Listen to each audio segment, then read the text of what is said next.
worry about my safety almost every night. I run when it's dark on the streets. I hold keys in my hands to use as a weapon. I pretend to call a friend to let them know exactly where I am. I change my shoes into sneakers so I can run. I roll the windows down in the taxi in case I need to scream for help.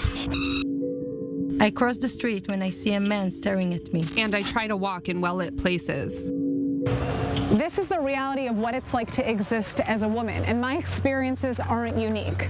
At least 1 out of 3 women around the world have experienced physical or sexual violence, and that doesn't even include sexual harassment.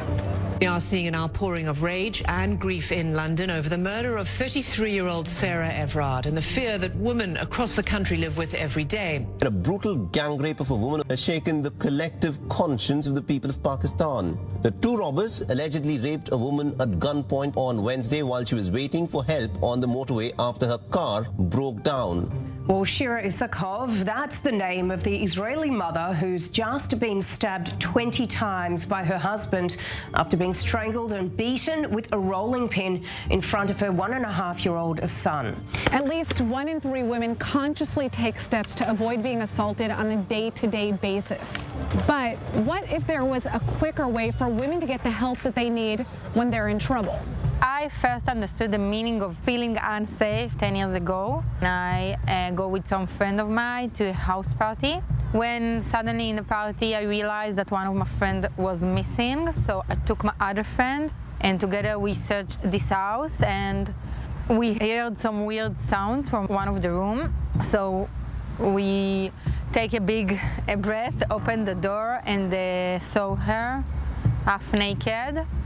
Struggling against 2 guys, and as soon as we entered to the room, the guys ran away and we saved our friend's life. I realized that we can create a solution to this problem because together we have power.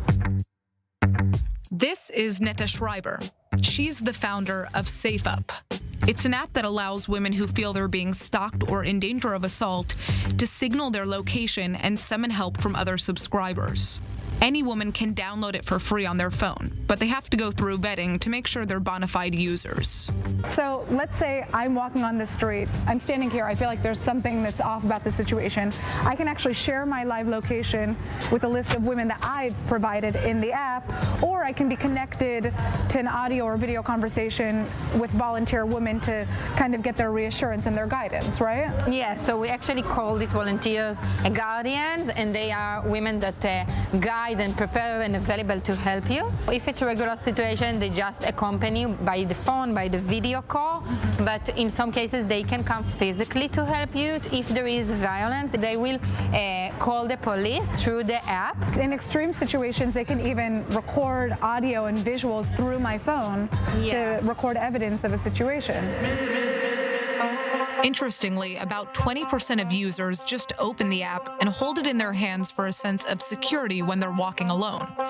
Because one of the main issues that women face is the fear that they won't get the help that they need in time. In the United States, it takes police an average of around 10 minutes to physically respond to a call. Here in Israel, it's an average of around 9 minutes, but these are numbers that can vary widely around the world. And when it comes to violent encounters, from sexual assault to domestic violence, time can mean the difference between life and death.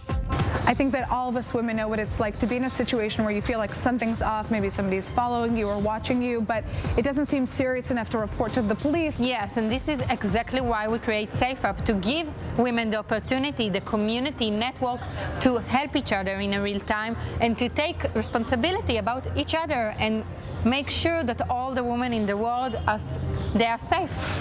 But the real question is, why do we need apps like this in the first place? This is just a band-aid for a much larger societal issue. Why can't we just feel safe?